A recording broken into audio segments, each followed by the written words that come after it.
Today, we're going to talk about one of the most promising technologies in data security out there, fully homomorphic encryption, or FHE for short. And we're really going to dig into the biggest question of all. How do we get this thing out of the lab and into the real world as a scalable, governable part of the enterprise? Let's dive right in. So for more than a decade now, this has been the core promise of FHE. The industry's poured billions into proving that yes, you can actually perform complex calculations on data while it stays completely encrypted. The basic science? It's solved. And that leads us to the big problem, doesn't it? If the cryptography works, why are so few organizations actually running FHE in their core mission-critical systems? Why does this amazing technology seem to be stuck in what we're calling a permanent pilot? You know, forever in the lab. This is the central problem that executive leadership is facing right now. So here's our roadmap for this explainer. We'll start with the promise of FHE, then we'll define that permanent pilot problem and figure out why the old ways of doing this just fail. From there, we'll introduce a totally new governance layer, explore the control model that it creates, and then finally, we'll get to the good stuff, the strategic business impact. All right, first up, let's talk about the FHE promise. We have to acknowledge the incredible potential here. There's a very good reason billions of dollars have been invested in this. The idea that you can collaborate on sensitive data, run AI models, and do deep analytics without ever having to decrypt the underlying information, that's a total game changer.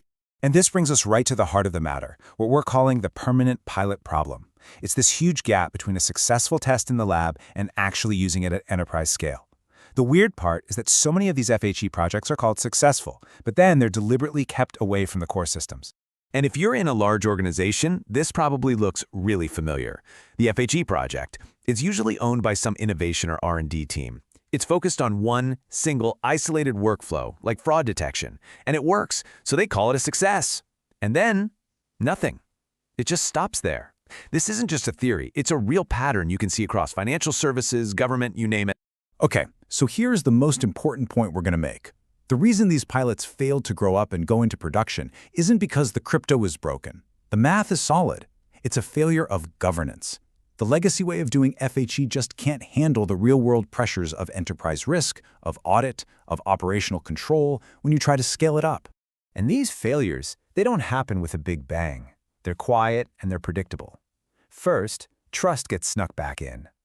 FHE keys are enormous, and whoever holds them suddenly becomes a massive new security risk. Second, try revoking someone's access. It's an operational nightmare. You might have to re-encrypt petabytes of data, which could take weeks, so you just don't. Third, performance issues force you to compromise. Your real-time dreams become slow, overnight batch jobs. And finally, your audit story gets really weak.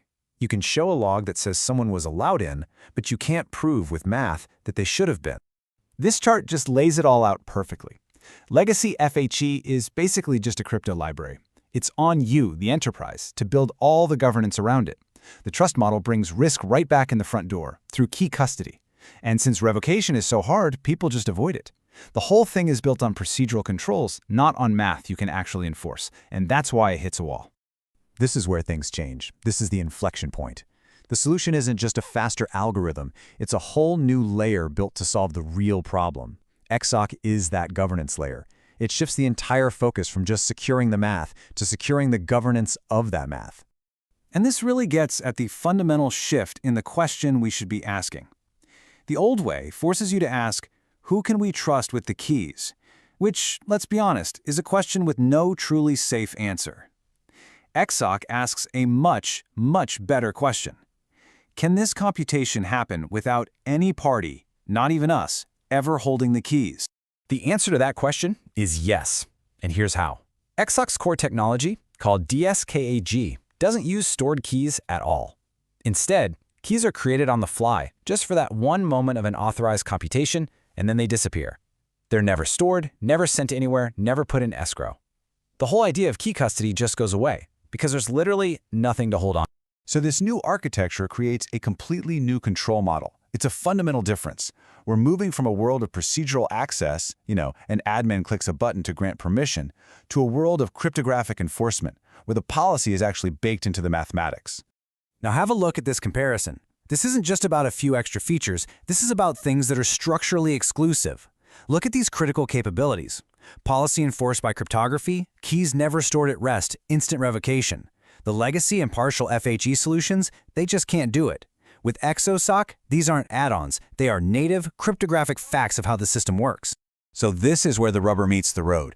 It's about how you answer the tough questions your board and your risk committee are going to ask. Can we revoke access instantly? With legacy FHE, the answer is just no. With XSOC, it's yes. Does anyone ever hold the keys? Legacy FHE, yes. XSOC, no. This clean, clear, defensible story is what finally allows FHE to break out of the lab. Now let's talk about the strategic business impact. Let's translate this technology into real-world business outcomes. Because this isn't just about a better security model. This is a strategic move away from managing a high-risk process to building a genuinely defensible infrastructure. And the impact is immediate. I mean, within the first year, you can actually start building repeatable, scalable workflows for encrypted analytics. You can revoke access instantly with cryptography without that nightmare of reprocessing all your historical data. You can finally say yes to collaborating with partners because you're not taking on the risk of holding their data. And you can defend every single authorization decision with math, not with, well, the log says we did it right. And this might be the most powerful way to see the difference. Just imagine you're in front of a regulator after a breach. With the old way, you're saying, well, we had access controls in place. With XSOC, you say, decryption keys never existed to be stolen. Instead of, we trusted our vendor, you can state with certainty, no party, not even us, could have bypassed the policy. It completely changes your ability to defend yourself. At the end of the day, this isn't just about picking a new technology. The real risk here is doing nothing. It's choosing to stay stuck in permanent pilot mode forever. That means you're actively preserving structural risks in your company, while the opportunity cost of not being able to do these advanced analytics just gets bigger and bigger every single year. Because this is really the bottom line. You can have the cleverest cryptography in the world, but if you can't govern it, if you can't audit it, and you can't defend it, it's useless at enterprise scale. At scale, governance is the product. And that, right there, is the difference between a cool research project and actual deployable infrastructure. XSOC is designed from the ground up to provide that cryptographic governance, finally unlocking the path for FHE to move from pilot to production. Thanks for joining us.